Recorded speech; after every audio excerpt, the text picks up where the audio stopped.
ఇక వైఎస్ఆర్ జిల్లా Rajampet railway station రోడ్లోని దీప్ లాడ్జ్లో రాత్రి అగ్ని ప్రమాదం జరిగింది. ఈ ఘటనలో ఒకరు చనిపోయారు. చనిపోయిన వ్యక్తిని వస్త్ర దుకాణంలో పనిచేసే కార్మికుడిగా గుర్తించారు. రాజంపేటలోని పలు బట్టల షాపుల్లో కార్మికులుగా వీళ్ళు పనిచేస్తున్నారు. లాడ్జ్లో ఉంటారు. వారితో పాటు 33 మంది లాడ్జ్లో ఉన్నారు. మొత్తం 22 రూమ్స్ ఉంటాయి. అయితే అర్ధరాత్రి దాటిన తర్వాత లాడ్జ్ నుంచి మంటలు వచ్చాయి. పొగ దట్టంగా ఉంది. సమాచారం అందుకున్న ఫైర్ సిబ్బంది, పోలీసులు వెంటనే ఆ స్థలానికి చేరుకుని సహాయక చర్యలు చేపట్టారు. 32 మందిని కాపాడారు. ఒకరు మాత్రం మంటల్లో చిక్కుని ఊపిరాడక చనిపోయారని తెలిపారు. ఏఎస్పీ మనోజ్ రామ్నాథ్ సింగ్ హెగ్డే పరిస్థితిని సమీక్షించారు. ప్రమాదానికి విద్యుత్ షార్ట్ సర్క్యూట్ కారణమని భావిస్తున్నట్టుగా తెలిపారు.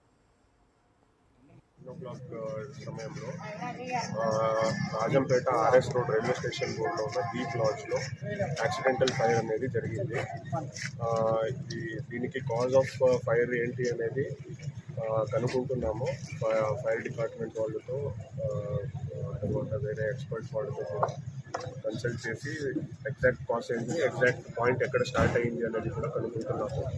అలాగే ఈ లాడ్జ్లో దాదాపుగా ఒక 20 రూమ్ వరకు ఉన్నాయి అండ్ ఒక 39 మంది వరకు ఆక్యుపెంట్స్ ఉన్నారు. దానిలో ఒక్కడిని తప్ప మిగతా అందరినీ రెస్క్యూ చేయడం జరిగింది.